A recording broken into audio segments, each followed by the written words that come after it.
Buenas tardes, bienvenidos todos, muchísimas gracias por estar aquí. Este es la segunda edición del seminario de pensamiento que organizamos desde la Fundación Civismo, la Fundación Ortega, la Fundación Konrad Adenauer y el Club Tocqueville. Muchas veces la gente se pregunta por qué lo hacemos en viernes por la tarde y la respuesta es sencilla. Se lo he contado a muchos, pero lo vuelvo a contar, que la filosofía empezó cuando las personas tenían un poco de tiempo de ocio para dedicarse a pensar, a observar el mundo, el entorno. Y el primer momento de ocio que suelen tener la mayoría de las personas, ya sea porque trabajamos toda la semana o porque la semana estamos cuidando a los nietos o estudiando, pues es el viernes por la tarde. Así que queríamos empezar el fin de semana, empezar el tiempo de ocio pensando y dándole vueltas a, como reza el subtítulo, a ideas que ayudan a entender la sociedad actual y el mundo de mañana. En vuestras sillas tenéis el programa de toda la edición de este año, a la cual os animamos a asistir. Será toda la edición en esta sala, que es emblemática, la Biblioteca de Ortega. Y nada más, el funcionamiento es muy sencillo.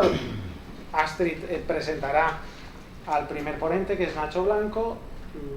Después abrirá un turno de palabra y cerraremos. La idea es que haya un coloquio interesante al final del evento para que le podáis preguntar cualquier cosa, cualquier duda que os venga a la cabeza. Yo estaré por aquí hacia el final también por si alguien tiene alguna duda de qué es esto de la Fundación Civismo. Y antes de empezar sí que quiero agradecer que esté aquí con nosotros Pedro Svars, que es vicepresidente de la Fundación Civismo. Muchísimas gracias por estar aquí, Pedro. Y nada, te cedo la palabra a Astrid y muchísimas gracias por haber aceptado moderar el primer seminario de este ciclo. Muchas gracias, Albert. Pues me ha gustado mucho lo del ocio porque soy una afortunada, porque me pagan por el tiempo de ocio, porque trabajo en el Instituto de Filosofía, entonces es todo ocio. Bueno, pues me alegro mucho estar aquí, ver este éxito de convocatoria que ha tenido este arranque del seminario de pensamiento. Que coorganizan 4 organizaciones, la Fundación Civismo, el Club Tocqueville, la Konrad Adenauer Stiftung y este año la Fundación Ortega Marañón. Y tengo el placer de poder presentar y moderar la charla luego de Ignacio Blanco Alfonso. Normalmente él es la persona que aquí modera y da la bienvenida, porque es el director del Centro de Estudios Orteguianos desde mayo de este año o abril, no lo sé. Bueno, pues todavía algo reciente, pero muy activo ya. Ignacio Blanco Alfonso es catedrático de periodismo en la Universidad CEU San Pablo. Trabaja ahí desde el año 2000, creo ya. Se doctoró en 2003 con un trabajo, una tesis sobre géneros periodísticos en la obra de José Ortega y Gasset, y es un tema que no ha soltado nunca, ¿no? Que le ha acompañado durante muchos años, llevándole a una producción muy pues bastante prolífica, de más de 25 artículos científicos sobre Ortega, de 2 libros. Creo que el primer libro es resultado del fruto de la tesis doctoral, que se llama El periodismo de Ortega y Gasset, un libro publicado en Biblioteca Nueva. Pero quiero mencionar sobre todo el último libro que acaba de salir, el libro cuyo título me encanta, Nací sobre una rotativa, las empresas culturales de José Ortega y Gasset. Y veis que estos libros están dedicados a una faceta de Ortega que está muy ligado a sus obras culturales, a su compromiso con las a su compromiso público también, ¿no? Y a su faceta como emprendedor, como editor, como periodista y como incluso fundador y director de periódicos y revistas. A lo mejor vamos a escuchar hoy algo sobre esta faceta, me imagino que sí. Pero quiero decir un poco más sobre Nacho, porque nosotros nos hemos conocido en otro ámbito, aunque estemos aquí también juntos trabajando en la Fundación Ortega. Yo le he conocido en el ámbito de la desinformación, ¿no? Trabajando juntos en una comisión de expertos, foro contra las campañas de desinformación en el ámbito de la seguridad nacional. Y para él es un tema que también le acompaña desde hace muchos años, ¿no? Él es miembro fundador, luego ha sido secretario y luego ha sido vicepresidente, o vicedirector y director de una revista que se ha vuelto bastante importante, Doxa Comunicación, revista interdisciplinar de comunicación y ciencias sociales. Es fundador y director de 2 másteres que también tienen que ver con estos temas, uno en periodismo cultural, el otro en verificación digital, fact-checking y periodismo de datos. Y luego veis que aparte de esta faceta que tiene de orteguiano, que está muy asentada, que también ha sido miembro del equipo de edición e investigación de las obras completas de José Ortega y Gasset, ¿no? que ahora cuenta como obra canónica del autor. Aparte de esta faceta tiene la otra que está vinculada al tema del periodismo, pero también del compromiso civil. Y me imagino que hoy nos hablará un poco de estos temas en relación con José Ortega y Gasset, porque el título de su conferencia es Pensar nuestro tiempo desde y con Ortega. Bueno. Muchas gracias, querida Astrid, por esta presentación amable y tan precisa, y muchas gracias sobre todo a todos ustedes por estar aquí un viernes a las 7 de la tarde. La responsabilidad es Albert, como ya ha quedado claro. Y efectivamente en esta les doy la bienvenida, dado que dirijo el Centro de Estudios Orteguianos. Esta es mi casa desde hace muchos años y ahora con una vinculación más especial a esta biblioteca personal de Ortega. Aquí hay unos 13.000 volúmenes aproximadamente que manejó el propio José Ortega y Gasset, muchos de ellos anotados, subrayados con marginalia, comentados por el propio Ortega. Y bueno, no deja de ser, en cierta forma, late la mano de Ortega en todos estos volúmenes que nos acompañan esta tarde, y creo que ha sido un acierto, aunque estamos un poco apretados, el hecho de celebrar aquí esta primera sesión, que agradezco a la Fundación Civismo, al Club Tocqueville, que haya pensado en mí para poder inaugurar el curso, y les animo a que asistan al resto de las sesiones, que son igualmente muy interesantes, ¿no? Efectivamente, pensar nuestro tiempo desde y con Ortega. Si yo atendiese estrictamente al objeto directo del título de esta charla, nuestro tiempo, pensaría, por ejemplo, en las bicicletas, que hoy son noticia porque el gobierno ha comenzado una campaña para promover el uso de las bicicletas como solución de movilidad en lugar de los coches de lujo. Y claro, cualquiera que conozca la obra de Ortega, que en esta sala no son pocos, veo muchos orteguianos amigos en esta sala, recordará que el magnífico texto que el filósofo tituló Cuestiones holandesas, lo que el viajero percibe en las bicicletas de Holanda, que publicó en 1936 y que encontrarán ustedes en el tomo 5 de las obras completas que ha mencionado Astrid. Pero no voy a permitir que la política marque también nuestra agenda un viernes por la tarde. No puedo desaprovechar esta ocasión de contar con un público como ustedes, tan selecto, para ocuparnos de otros temas con más enjundia. Por ejemplo, el verbo pensar. Me propongo ofrecer una síntesis, que es lo máximo que se puede aspirar en encuentros como este, y empezaré por mencionar cuál fue mi relación con Ortega, dado que Astrid ha sintetizado la última parte de mi biografía, podríamos decir, profesional. Yo empecé a leer a Ortega con cierta atención hace más de 30 años. Primero en la universidad, porque mi profesor de literatura española contemporánea nos hizo leer La rebelión de las masas. Después durante el doctorado, cuya tesis dediqué, como ha explicado Astrid, a investigar la obra periodística de Ortega. Un tercer momento me llevó al convertirme en 2004 en miembro del equipo de edición e investigación de las obras completas, y actualmente creo que me he convertido en un lector puramente vocacional e intuitivo, que lee a Ortega por el simple placer de disfrutar de una de las mejores prosas castellanas del siglo XX. Este verano he devorado el epistolario entre Ortega y Victoria Ocampo, que les recomiendo vivamente, porque las cartas siempre nos ofrecen una faceta inesperada de sus autores.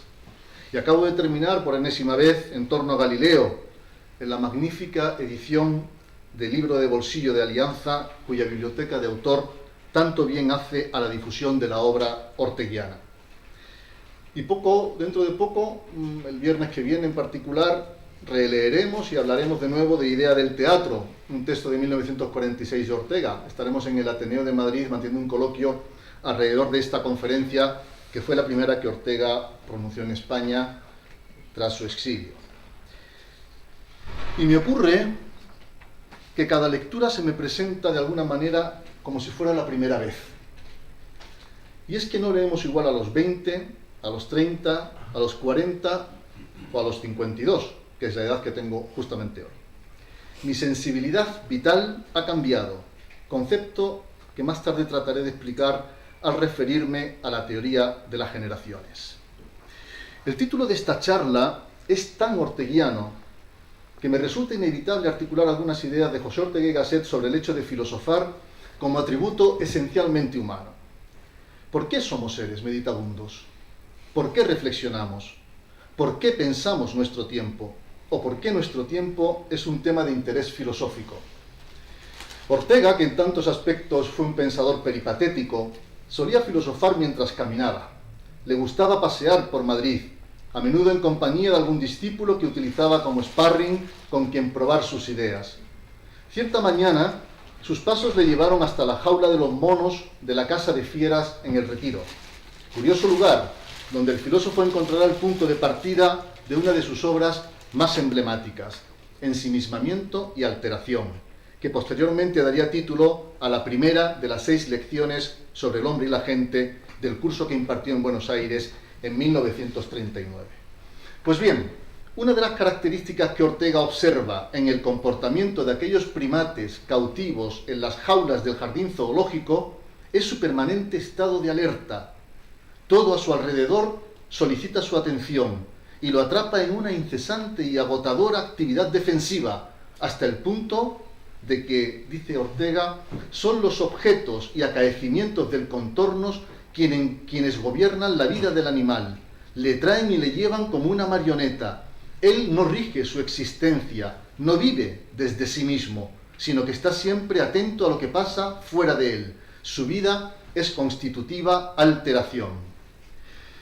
Al igual que el resto de los animales, el ser humano también se ve acechado por el contorno, pero a diferencia de ellos, cito a Ortega, el hombre puede de cuando en cuando meterse dentro de sí y descansar del contorno, es decir, puede ensimismarse.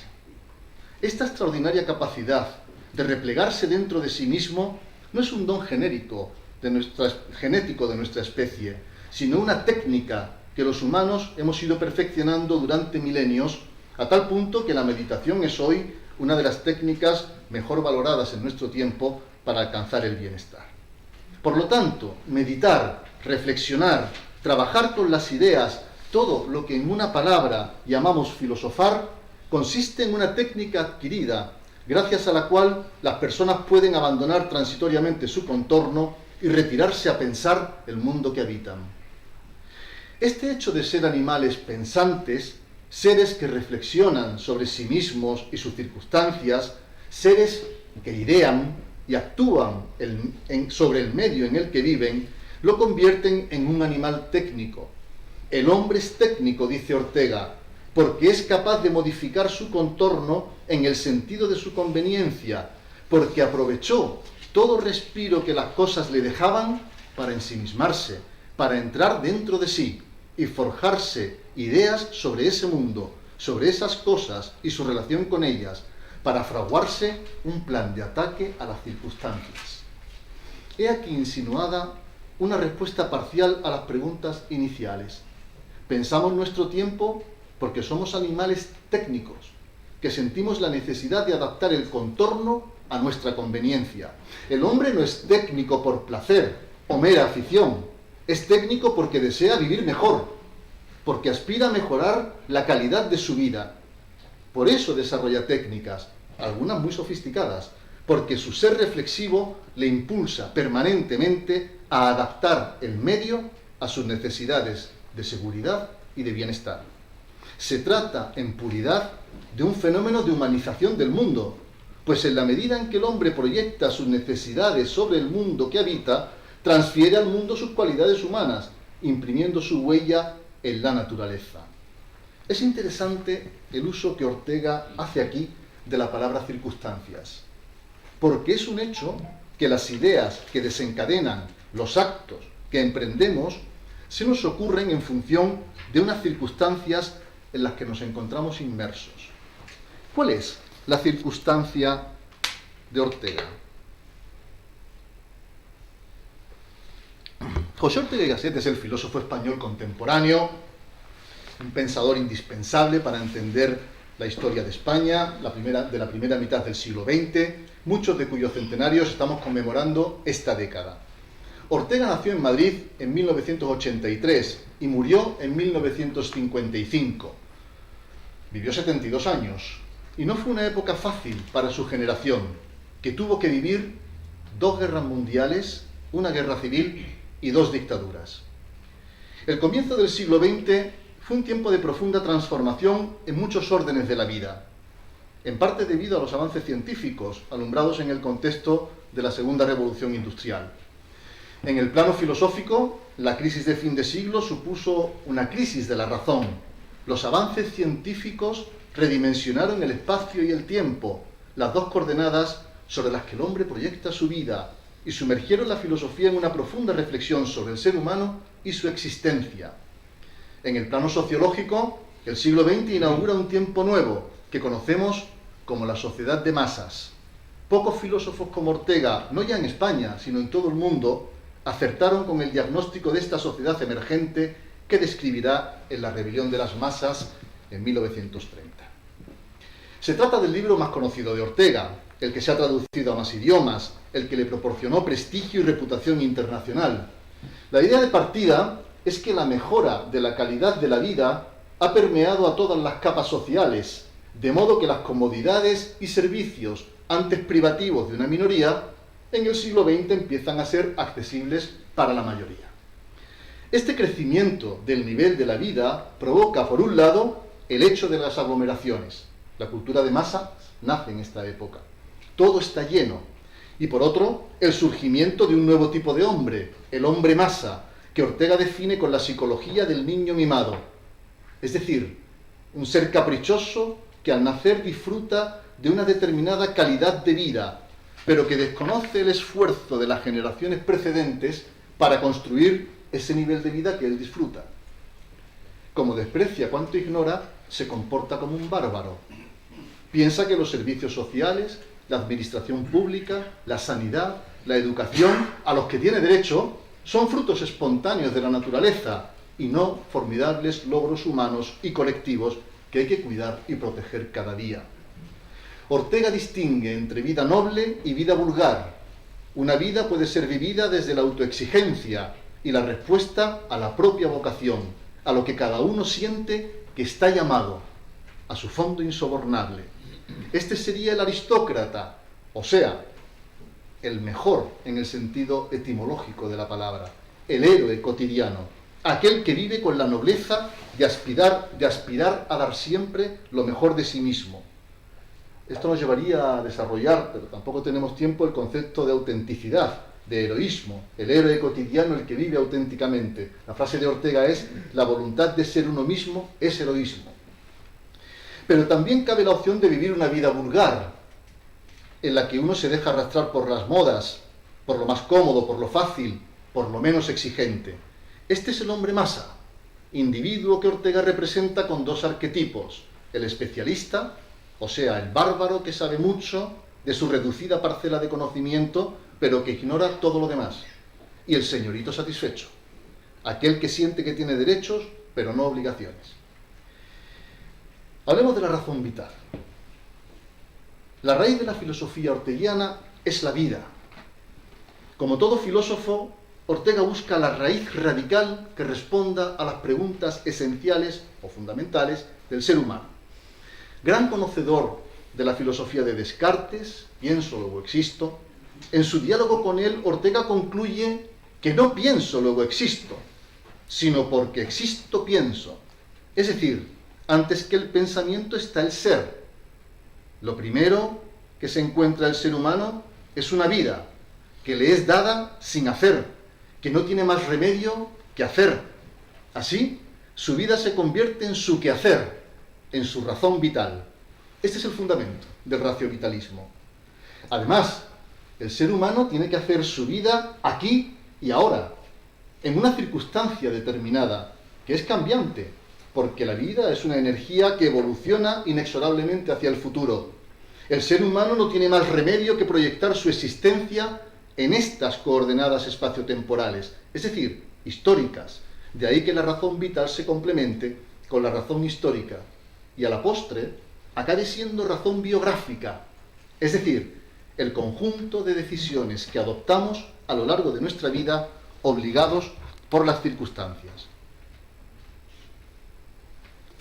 Esta filosofía ya está incubada en su primer libro, Meditaciones del Quijote, de 1914, donde Ortega expone el axioma que fundamenta su sistema: yo soy yo y mi circunstancia, y si no la salvo a ella, no me salvo yo. Para entonces, Ortega había vivido 2 temporadas de estudio y formación en Alemania. Primero en Leipzig y en Berlín, entre 1905 y 1906. Allí leyó a Nietzsche en alemán, pero sobre todo se sumergió en el estudio de la obra y del pensamiento de Kant. Entra en contacto con los filósofos neokantianos, como Simmel. También se acercó a la obra de Dilthey, que años después tendrá mucha importancia en el pensamiento de Ortega. En 1907 se muda a Marburgo, donde entra en contacto con los filósofos neokantianos Nathorp y Cohen.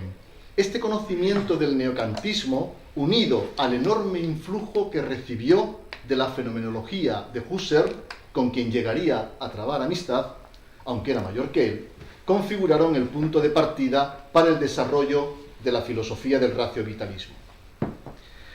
En 1923, Ortega publica una de sus obras más importantes, El tema de nuestro tiempo.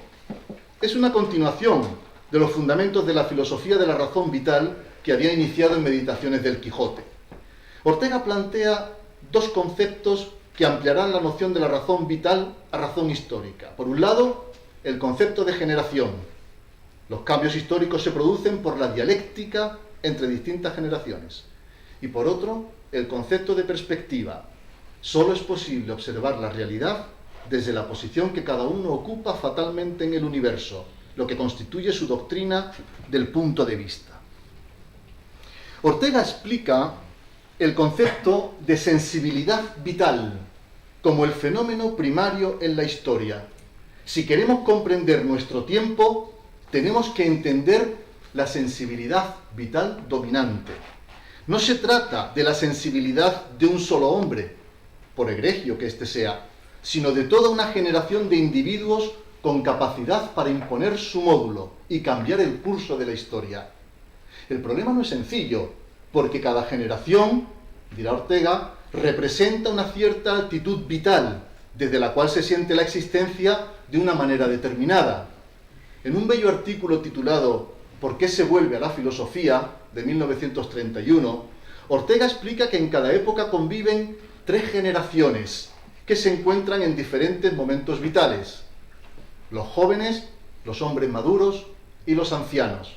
De tal suerte que hoy es para unos 20 años, para otros 40, para otros 60.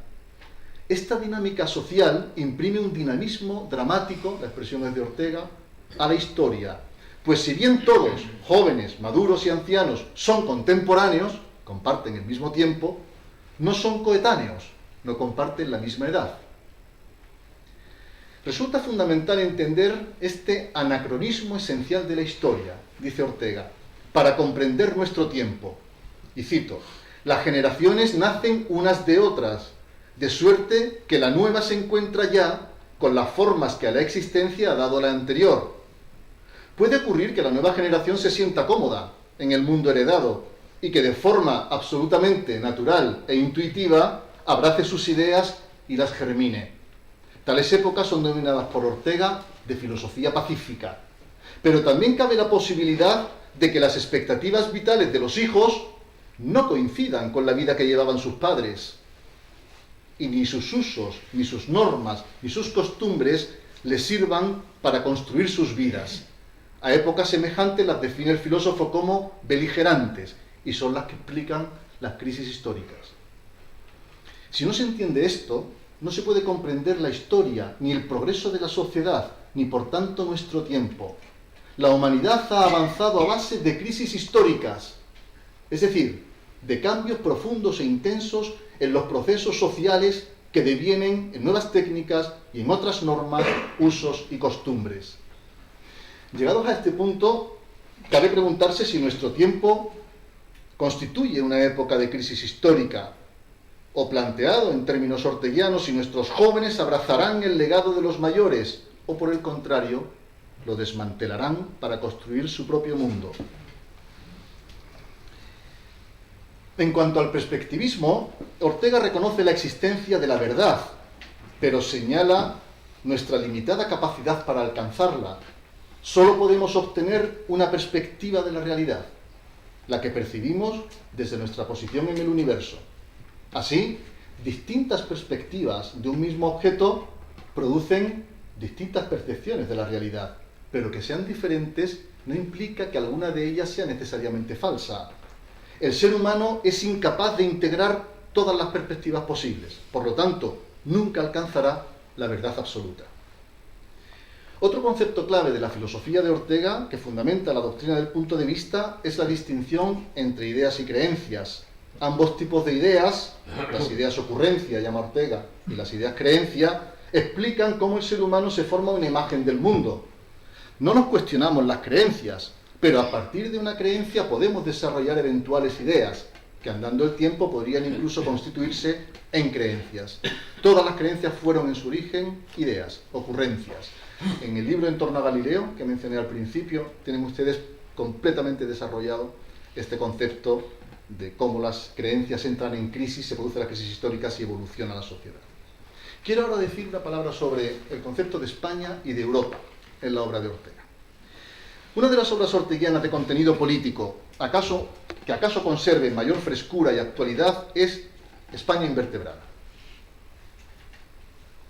Un libro de 1922. Este libro tuvo un enorme impacto social en su época. Ortega se pregunta por el origen de los problemas que arrastra España e identifica principalmente dos. Ustedes decidirán si son problemas de nuestro tiempo todavía o no. El particularismo, es decir, en España cada grupo social y cada región busca sus propios intereses particulares, no el bien común ni el bienestar general. Y el odio a los mejores, lo que Ortega denomina aristofobia, es decir, el desprecio hacia las personas excelentes.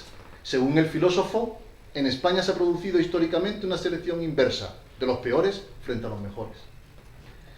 Respecto a los particularismos, recordemos que en las Cortes Constituyentes de 1931, Ortega defiende la descentralización y aboga por un Estado autonómico, no federal.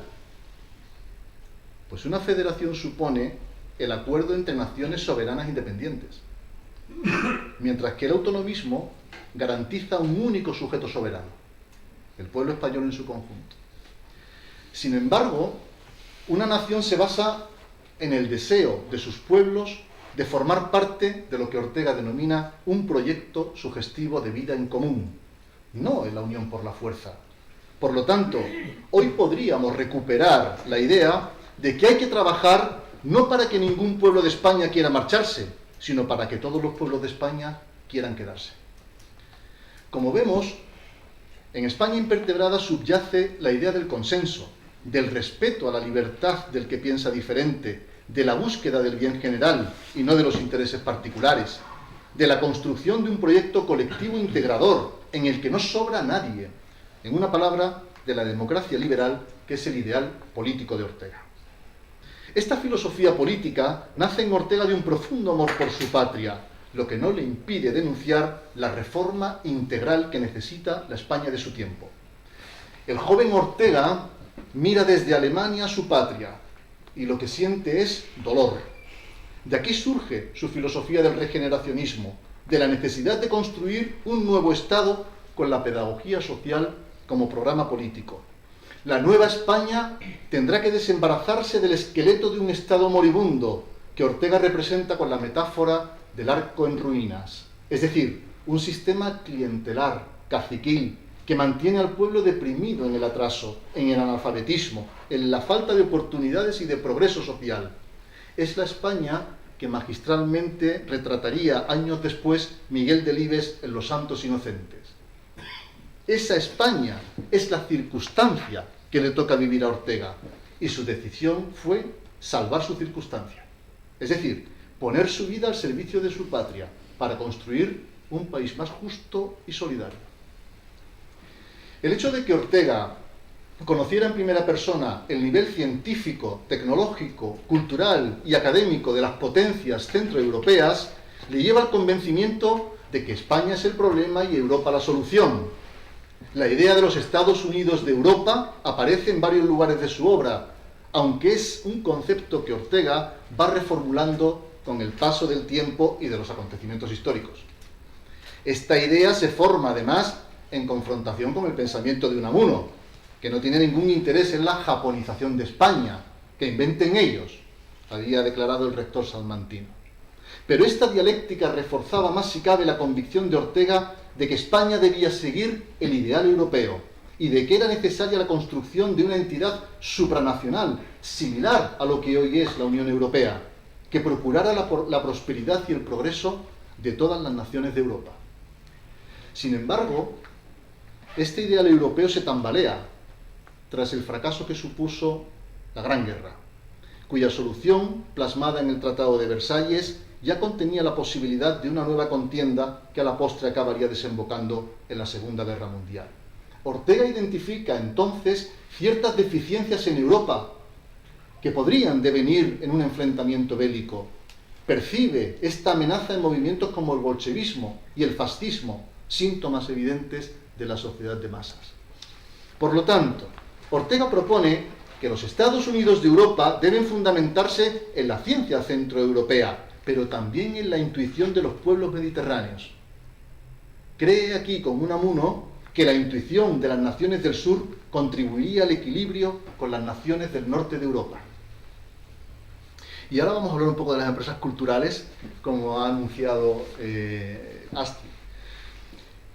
En uno de sus pocos textos autobiográficos, en el prólogo para alemanes, que Ortega publica en 1934, escribe: «En nuestro país, ni la cátedra ni el libro tenían eficiencia social.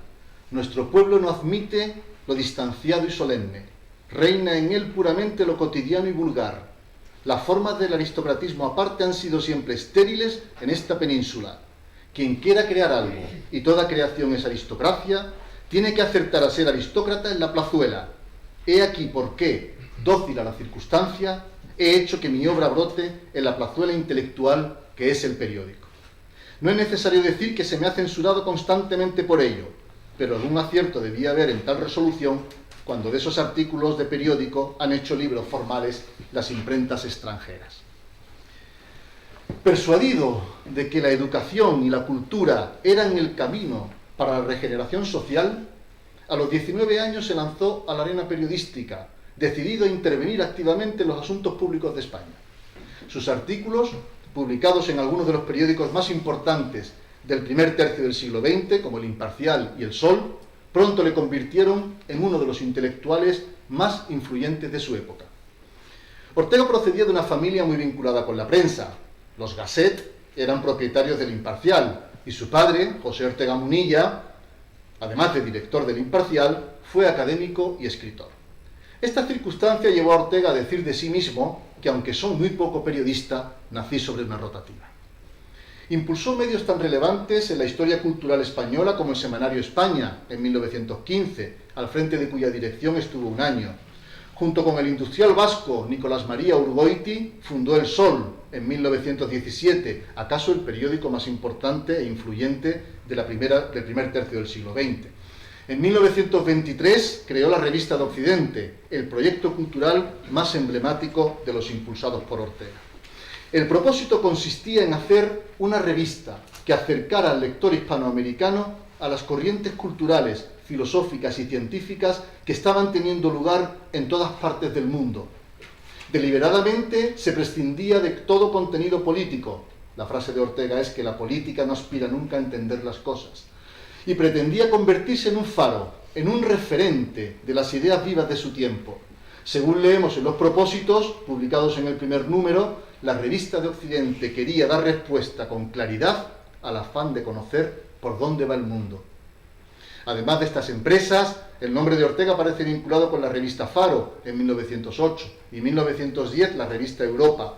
En 1916 empieza a publicar la revista unipersonal El Espectador, una revista escrita en voz baja, dice Ortega, de la que se distribuyeron 8 volúmenes hasta 1934. Tras su salida del Sol, en el 31, publicará sus últimos artículos políticos en Crisol y en Luz, antes de abandonar la actividad periodística y embarcarse en lo que él denominó la segunda navegación. También fue colaborador de los rotativos argentinos La Prensa, entre el 11 y el 14, y La Nación, entre el año 23 y el 40. Fue gracias al periodismo que su pensamiento traspasó las fronteras, convirtiéndose en un faro intelectual también para Latinoamérica. No es exagerado afirmar que la obra de Ortega no se entiende sin el periodismo. En sus textos, forma y fondo se dan la mano, con la claridad como principio estético de su filosofía. Este modo de creación literaria fue performativo en el pensamiento de Ortega y favoreció la auténtica democratización de su filosofía de la razón vital. Y termino con un epígrafe que he titulado El legado de un intelectual. Ortega creció rodeado de escritores e intelectuales mayores que él, como los de la generación del 98, con los que pudo tener un trato personal gracias a que muchos pasaban por la casa familiar para conversar con su padre, José Ortega Munilla, como he dicho, director de los Lunes del Imparcial, la hoja literaria más importante de la época. De modo que el joven Ortega se sienta a la mesa donde Azorín, Baroja, Maeztu están hablando con su padre, y en ese ambiente literario, periodístico e intelectual crece y se forja su personalidad.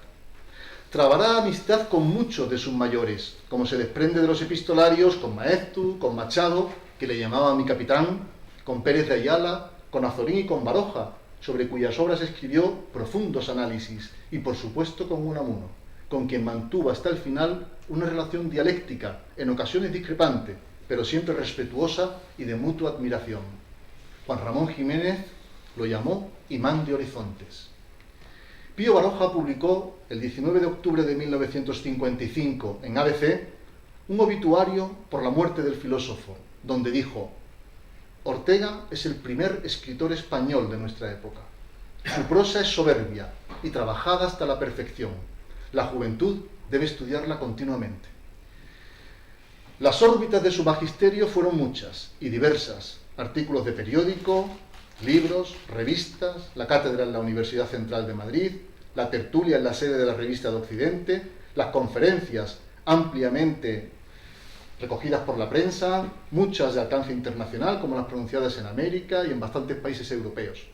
Su pensamiento logró pervivir y abrirse camino a pesar de la compleja circunstancia española del siglo XX, en parte gracias a la labor de sus discípulos, agrupados en la llamada Escuela de Madrid. Será el insigne filósofo Julián María, discípulo de Ortega, quien utilizará ese nombre en los años 60 para referirse a aquel grupo de discípulos con la advertencia de que ni era una escuela ni estaba reducida a Madrid. Nosotros, como ellos, sentimos el reto de interpretar el pasado a la altura de nuestro tiempo. La obra de los grandes escritores e intelectuales como Ortega atraviesa los siglos y su recepción se renueva en cada joven lector que se adentra en su filosofía. Cada nueva generación se apropiará de esa obra, iluminando aspectos acaso inadvertidos, proponiendo nuevas lecturas, descodificando las claves que le ayuden a salvar su circunstancia. Esta renovación permanente del conocimiento está en la raíz misma de la filosofía orteguiana, inagotable en la medida en que sepamos transmitirla a los demás y la dejemos volar en libertad. Muchas gracias.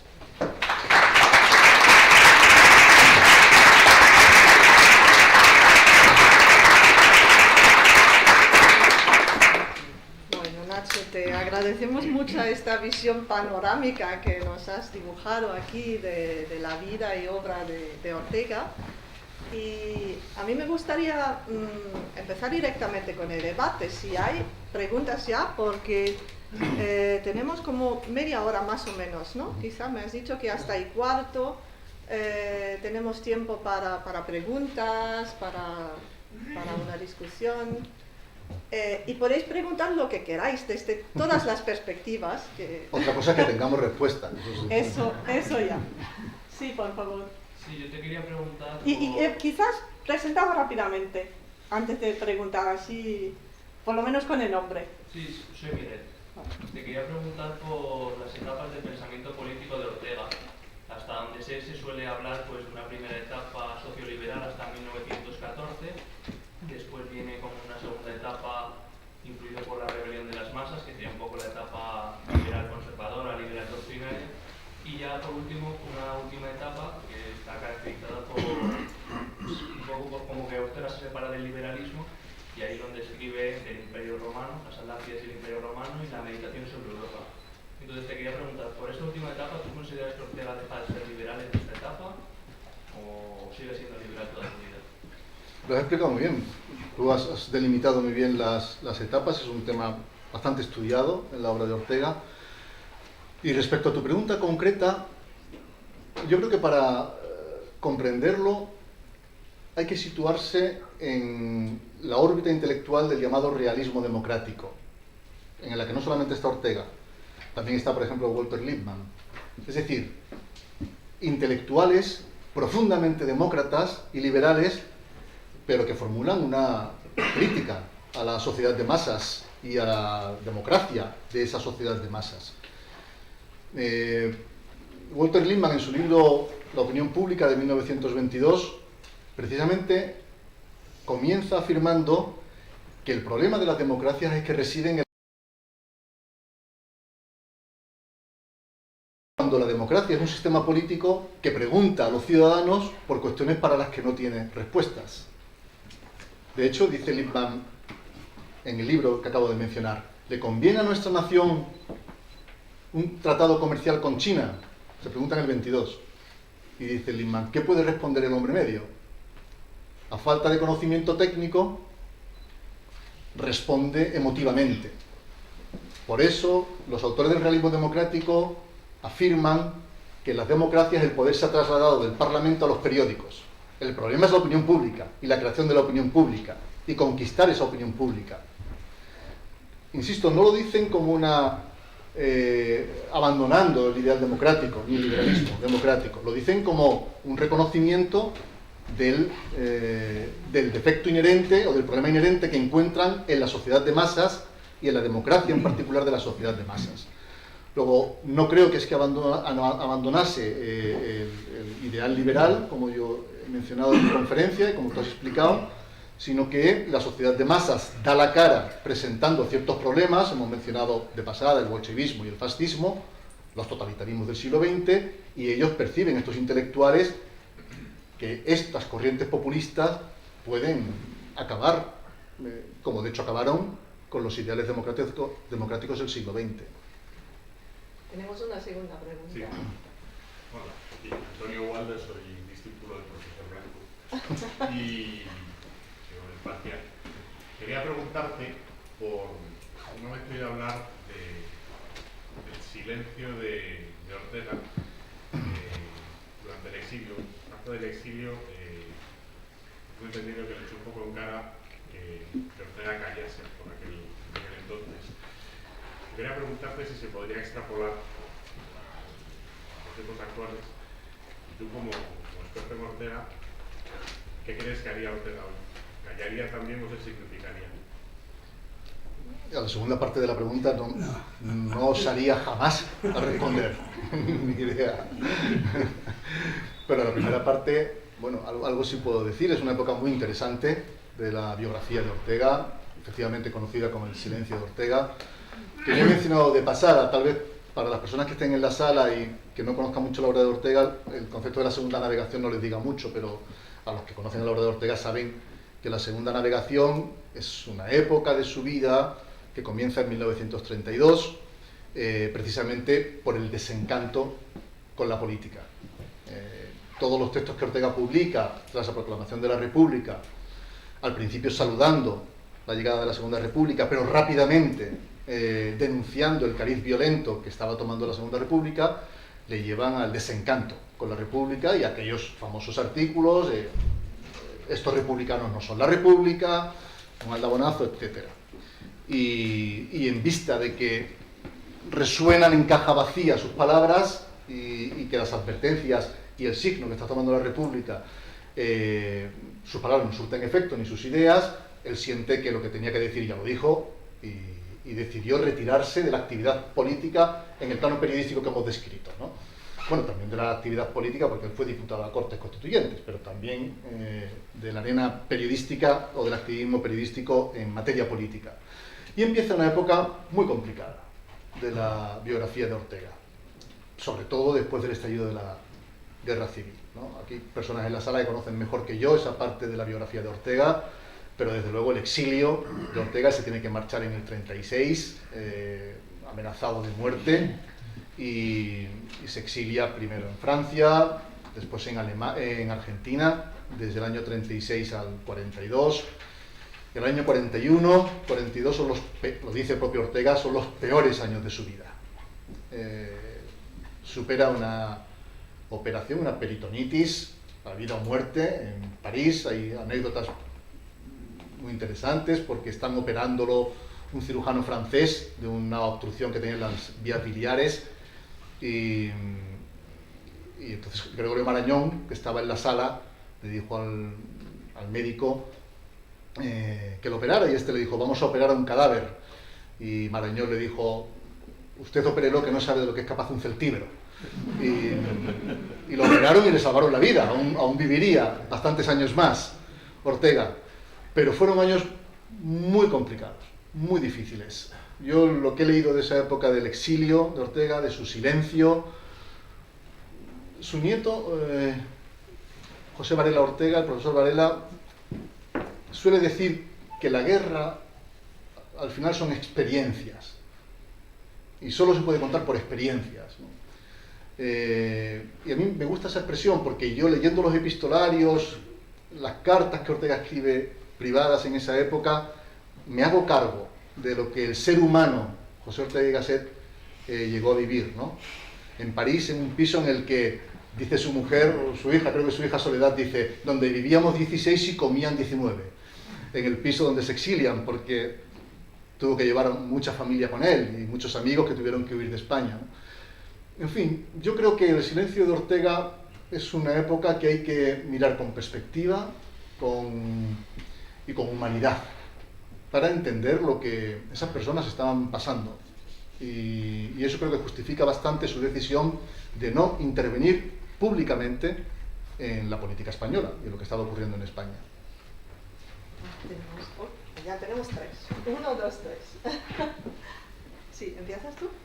Buenas tardes, mi nombre es Antonio y bueno, soy también profesor universitario, doctor en filosofía, amante de Ortega, pero no especialista para nada. Es decir, he leído mucha parte de su obra y muchísimas gracias por su conferencia, lo primero. Mira, como profesor universitario que estamos empezando el año, pues también te pregunto, cuando has hecho referencia a todo lo que dice Ortega sobre la lucha entre generaciones, ¿verdad? Claro, a mí siempre me suscita mucho, es decir, me parece un poco simplista, llamarlo a un pensamiento de Ortega simplista, evidentemente es falso, pero quiero explicarme. Cuando hablamos de lucha entre generaciones, yo que me relaciono con gente joven en la universidad, no es que hay tanto joven tan aplicado, tan maravilloso, tan trabajador, con tantas ganas de luchar, y también hay otros que son unos zánganos, como todos. Entonces, ¿cómo ves esto? Es decir, ¿te parece actual el concepto de lucha entre generaciones, entre esas tres generaciones que has descrito? Yo estoy en tu generación porque tengo también 52 años, ¿verdad? Bueno, ¿cómo ves esta lucha entre generaciones? Y si lo ves probable hoy en día. Yo me encuentro con muchos más, a veces, ancianos jóvenes y con personas de 60 años mucho más jóvenes que muchos de los chavales que tengo en la facultad. Muy interesante tu pregunta. Lo primero que te voy a decir es que yo siempre voy a defender a la juventud. Siempre me voy a poner de parte de los jóvenes, siempre. Y para mí, muchos de los que estamos aquí, porque os conozco, sois profesores y tenéis la suerte, tú también,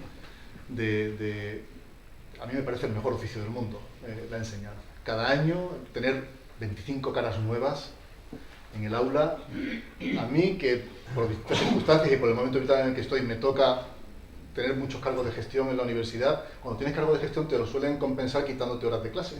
Y yo siempre digo, no me quitéis las clases, que es lo que más me gusta de mi trabajo, ¿no? Y sabes que yo doy clase en periodismo. Y siempre le digo a los alumnos de periodismo el primer día, os tengo que pedir una cosa. Necesito de vosotros actitud filosófica. Y claro, ellos se ponen tiesos en la silla, como diciendo, ¿qué nos está pidiendo este señor? ¿No? E inicio un debate. ¿Qué os estoy pidiendo con esto? Y cada año es más sorprendente las respuestas que dan, en el buen sentido de la expresión sorprendente. Y creo que si nosotros sabemos hacerlo, ellos entran en el juego. Están deseando que alguien les explique bien las cosas. Están deseando aprender y conocer el mundo que les rodea. Otra cosa es que la sociedad digital esté llena de espuma y de ruido, que es lo que principalmente les llega. Pero de verdad que es posible con los jóvenes retener su atención durante 1 hora y media, que suene la campana del fin de la clase y que no se mueva nadie de la clase. Yo eso lo experimento cada día. Y hay textos, muchos de Ortega, están cansados de mí los alumnos porque cito mucho a Ortega en mis clases. Hay textos de Ortega que terminamos de leer en clase y te puedo asegurar que se produce esto que los periodistas llaman el silencio, la pausa valorativa, un silencio que tú sientes como están rumiando el texto. Y esos segundos de silencio, tú te das cuenta que algo se está transformando dentro de ellos. O sea que, en cuanto a la primera parte de tu pregunta, a mí me parece que tenemos una misión muy importante y una función social muy importante con los jóvenes, que están ávidos de aprender cosas que no saben. Y respecto a si estamos en una época de filosofía pacífica o beligerante, bueno, aquí hay muchas personas que podrían también responder a esto. Los jóvenes van a abrazar el mundo, los usos, costumbres, el mundo que les estamos dejando, legando. Yo no lo sé. Las crisis históricas, tal y como Ortega las plantea, son de una profundidad mucho mayor de la que está ocurriendo ahora. De hecho, Ortega habla del paso, las historias, por ejemplo, las etapas del cristianismo explican en buena medida, ¿no?, las crisis históricas. Y nosotros somos el hombre moderno. Tal vez podríamos pensar si somos el hombre posmoderno y lo que esto implica. Pero no percibo, yo, acaso equivocadamente, no percibo una época de filosofía beligerante. En el plano político particular de España me da la sensación de que sí hay una clase política más joven que quiere eliminar, que no le sirve el modelo de la transición. O sea, en algunos aspectos particulares podemos pensar que sí, que hay una época de filosofía beligerante. No les sirve el modelo de la transición, que me da la sensación de que a todos los que estamos en esta sala nos ha servido para una de las mayores épocas de prosperidad de la democracia española. Y puede que a las nuevas clases políticas más jóvenes no les sirva el modelo de la transición, pero no estoy seguro de que eso represente ni una crisis histórica ni una época de filosofía beligerante. Creo que el concepto es más amplio y más complejo. Bueno, demos voz directa a la juventud que Sí, está aquí sí, en la sala y que ha supuesto. pedido la palabra. Mi nombre es María, soy de la Universidad de San Pablo, precisamente, y me considero, honestamente, debo decir, una ignorante de Ortega y Gasset, porque lo conocí al entrar en la carrera. De hecho, en una asignatura llamada Teoría de la Comunicación y de la Información, leímos La rebelión de las masas. Y hoy pues he tenido la oportunidad de poder recordarlo, ¿no? Entonces, por esa parte, gracias.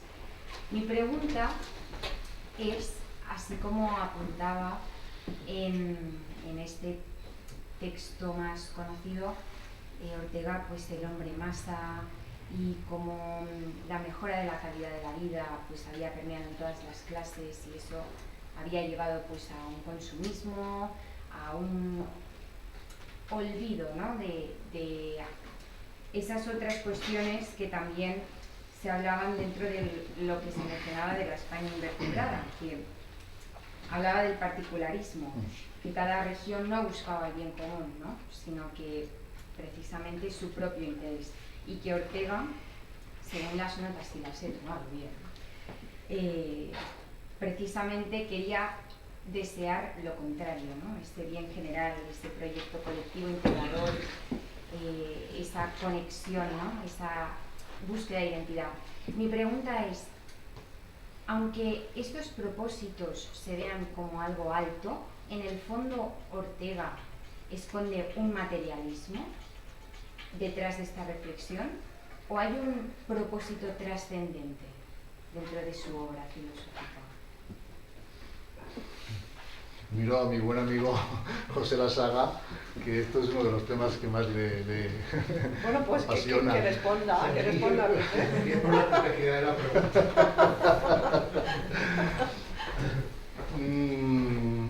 Si entiendo bien lo que quieres plantear, y puede ser un tema muy interesante para que otras personas también lo discutan, yo creo que sí que hay una idea trascendente en la propuesta de la autenticidad y de la heroicidad cotidiana, la vida noble, como él la separa de la vida de... Es decir, cuando Ortega dice que la heroicidad es ser auténtico como uno mismo, ser uno mismo, eso es autenticidad, yo creo que eso es un principio inspirador y trascendente hacia, diríamos citando a Píndaro, sé el que eres, llega a ser el que eres. Yo creo que lo que Ortega trata de decir en esta parte de la obra que hemos comentado es precisamente esto, que no vivamos una vida vulgar, una infravida, que no infravivamos, sino que seamos capaces de vivir una vida noble, auténtica. Es decir, que lleguemos a ser lo que somos. Y a mí me parece que eso, yo particularmente lo percibo como un principio filosófico trascendente. No sé si te he respondido. Muchas gracias. Bueno, pero luego hay que preguntarse en qué consiste esta autenticidad, ¿no? Y que, bueno, ya ahí ya tenemos más preguntas aquí. Tú también tenías. Gracias, Ignacio. Yo soy alumno también del CEU, donde quedas de periodismo. No son alumnos míos, lo digo por si van ustedes a pensar que están preparadas las preguntas. No tengo el gusto de conoceros. No. Ahora nos presentamos personalmente. Bueno, quería que profundizases un poco en cuál es el modelo político o el concepto de Estado que tiene Ortega y Gasset. No me ha quedado claro si realmente apuesta por un republicanismo o si puede haber una especie como de liberalismo más orteguiano en una monarquía presente como la que tenemos ahora mismo, con la tradición que hemos recogido de los padres del 75.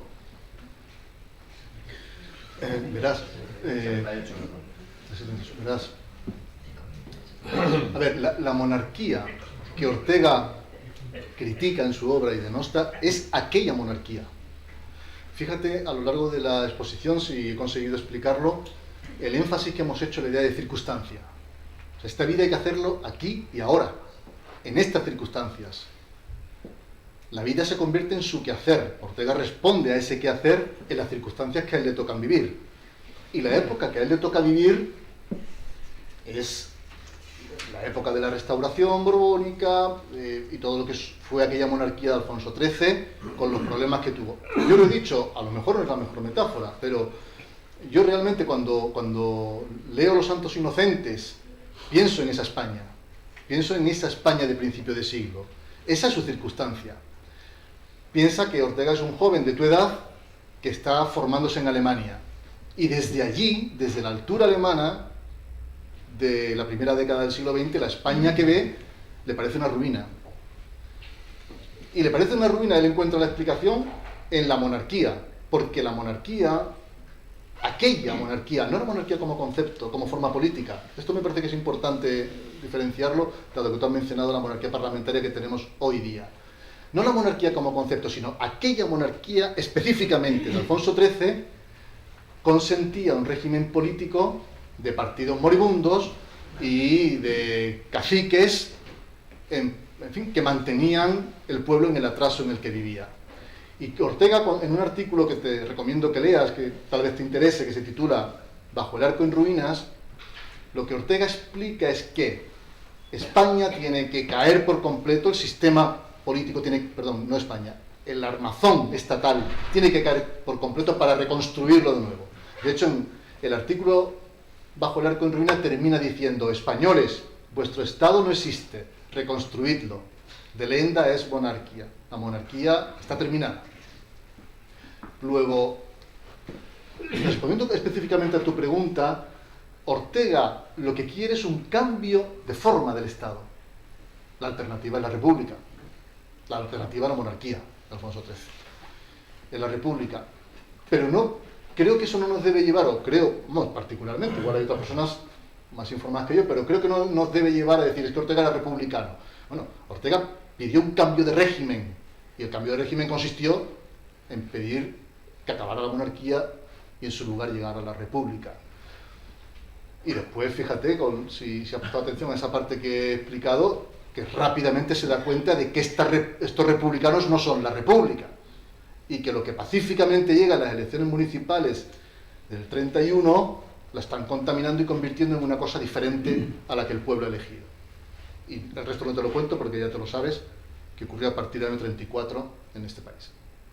Entonces yo creo que eso puede responder en parte a tu pregunta, ¿no? Y respecto a la monarquía parlamentaria que tenemos hoy día, te diré, o te responderé con lo mismo que le he respondido a Antonio cuando ha preguntado qué diría Ortega hoy. No tengo ni idea lo que Ortega diría hoy, ni se me ocurriría poner una palabra en su boca que él no dijo, ¿no? Bueno, tenemos más preguntas. Ahora, ya, aquí veo una. Yo me llamo Román Borenco, soy abogado, y el título de, a ver si lo puedo centrar, el título Pensar nuestro tiempo desde con Ortega nos pone en la dinámica que utilizó Ortega, que siendo coherente con lo que él pensaba, así se portó, así escribió, y hemos oído cómo menciona las fieras de la casa de fieras y dice que el animal se debe al entorno sin poderlo modificar y que se tiene que ajustar a eso. Y que el hombre, sin embargo, Ortega, el hombre, sin embargo, puede modificar el entorno a su conveniencia. Creo recordar que en los primeros minutos has dicho algo así, ¿no? Otra cosa que subraya en mi recuerdo de lo que has leído es que él detectó que las generaciones conviven en tres edades, en tres generaciones distintas. Yo diría que hoy día más bien son cuatro, incluso. En otros lugares él habla de 5, pero sí. Esto que yo he cortado me he mencionado 3. Sí, bien. Entonces, eso es muy cierto. En fin, que Ortega sigue una dinámica dándose cuenta de cómo es su entorno para irlo adecuando frente a cómo hacen las fieras a lo que es conveniente. Y el entorno que tenía Ortega, pues tengo la sensación de que era un entorno que venía cambiando de una forma proporcional, más o menos proporcional, con ciertos avances, ciertos cambios, ciertas cosas, y era como un avanzar así en una línea inclinada proporcionalmente. Sin embargo, y ahí voy, el entorno en el que hay que fijarse hoy contiene cosas que nunca pudo imaginarse, o por lo menos creo que no hay nada escrito, Ortega y Gasset. Hay cosas en este entorno que alguna de estas generaciones con las que estamos conviviendo Ortega no las ha manejado, porque desde mi punto de vista aparecen fuera de esa proporcionalidad de cómo van cambiando los tiempos. De repente se disparan hoy día cosas que a muchos nos vienen preocupando, y es la aparición de la inteligencia artificial, esas inmensas bases de datos que se han ido creando con los datos que nosotros mismos estábamos proporcionando a Google, a Microsoft, a todo, y ahora eso se ha convertido en una inteligencia artificial que parece que va a dar al traste con muchas profesiones, muchas muy cualificadas. Las fake news, en la época de Ortega y Gasset, las fake news no eran una losa en la sociedad. Hoy sí lo están siendo, esto está pasando, por lo menos eso leo, eso oigo yo. Las redes sociales han sido la causa de que a muchos estadistas, desde Trump, y todos los estadísticas, se les ha ido de las manos la masa que manejaban. Hoy se les ha ido de las manos con esa libertad que tiene cada cual de decir lo que quiera, para que se enteren millones de personas en un momento. Mira, tienes eso, el especialista para responder. Esa dinámica no lo pudo tener, en esa dinámica no nos pudo situar Ortega, porque nos ha pillado a todos de sorpresa. Y como se dice, ideas que ayuden a entender la sociedad de hoy y el mundo del mañana, creo que una idea mía sería la de decir, por lo menos, que echo de menos en esta conferencia que se hubiera hablado de esto para colocarnos sobre un trampolín hacia la búsqueda de ideas que ayuden a entender la sociedad de hoy y el mundo del mañana, a ver qué va a sacarnos. Pues, me alegro que hayamos hecho esta pregunta. Perdón, sin palabras. Sí. Y luego después tenemos una última. ¿Unificamos? ¿Sí? Vale, perfecto, por favor, pregunte. Me llamo Pedro Schwartz y quiero referirme a la lucha entre generaciones y si la generación más nueva o los jóvenes están enfrentándose con lo que hemos hecho los mayores. Y quiero referirme a lo que es la vida universitaria en Estados Unidos. Es un desastre la forma en que se trata a la gente que tiene otras ideas que las ideas corrientes. Incluso se les prohíbe enseñar, se les prohíbe dar una conferencia. David Hume tenía a su nombre un edificio en la Universidad de Glasgow. Le han cambiado el nombre, porque resulta que en algún momento habló a favor de la esclavitud o habló de un negocio de esclavitud. El que los jóvenes en la Universidad de Glasgow quisieran cambiar el nombre de un edificio para quitarle el de David Hume indica una situación mucho más conflictiva de la que hemos oído. Uniendo los dos comentarios, gracias a ambos, estoy totalmente de acuerdo en que creo que asistimos en la sociedad digital a una nueva suerte de despotismo que creo que procede de la tiranía del algoritmo, como mencionas en tu pregunta, y que produce monstruosidades como las que Pedro acaba de denunciar. Creo que estamos retrocediendo en conquistas de libertades y de derechos que costaron mucho. El mundo posterior al 48, que es cuando por lo menos yo creo que nuestra democracia empieza en el 48 con la Declaración de los Derechos Humanos, la Constitución de la ONU, y el mundo posterior, que nace de las Naciones Unidas en 1948, creo que esto nos llevó a una superación de lo peor de los totalitarismos,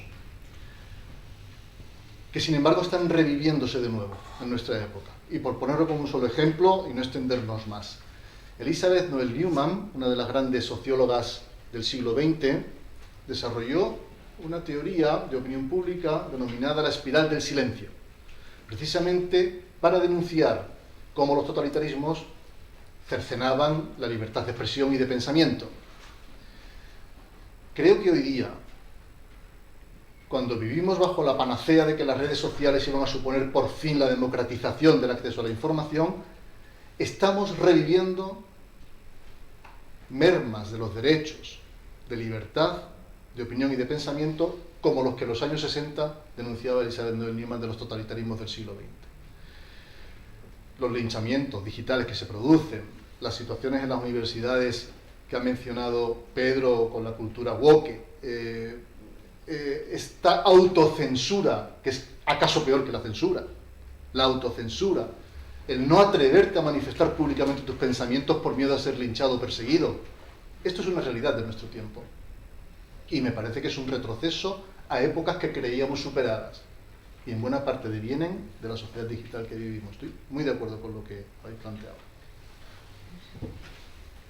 La fake news, por cierto, la fake news es una palabra nueva para un concepto viejo. O sea, les recomiendo que lea a Pigafetta, que era el cronista que llevaba a Magallanes en sus barcos, y la fantasía con la que explicaban las conquistas y los nuevos territorios que iban conquistando. Y no le quiero ya hablar ni de Hearst, que Orson Welles llevó a la película con Ciudadano Kane, y cómo provoca, entre otras cosas, que perdamos Cuba, porque se inventa una guerra, que fue el bombardeo del acorazado Maine de Estados Unidos por los españoles, que no lo dieron los españoles. Y entonces mandó un periodista allí, William Randolph Hearst, mandó un periodista y le dijo al periodista: oiga, aquí no hay guerra, aquí está todo bastante tranquilo en Cuba. Y entonces dijo Hearst aquella famosa frase de: usted mándeme los textos que yo pondré la guerra. Y entonces mandó a sus dibujantes a que dibujaran la guerra, ¿no? O sea que eso, la historia de la fake news daría para otra sesión.